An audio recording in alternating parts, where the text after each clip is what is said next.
Bikin malu-malu na keluarga na hasil sikit begitu. Maksudnya siapa? Tunjuk ke bilang ke malah Apa maksud lu ngomong begitu? Oh, dosa kan itu dosa saya kan? tak pakai dosa. Hmm? Saya indah kudi mau keluar mereka. Jangan kok, letak. Atasnya Apa letak. keluarga na bayang? Keluarga apa itu?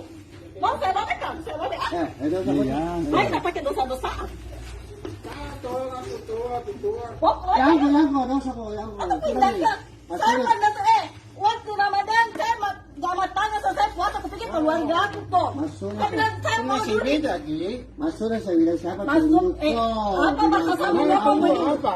Melapor. Melapor. Maksudnya siapa? Tunjuk kok, dibilang kau. Saya punya keluarga dan saya bisa pabotor. Urusan lu gua mau pakai uang. Betul kok dah. Dosa kok. Tidak nih. Atau bukan bilang kok.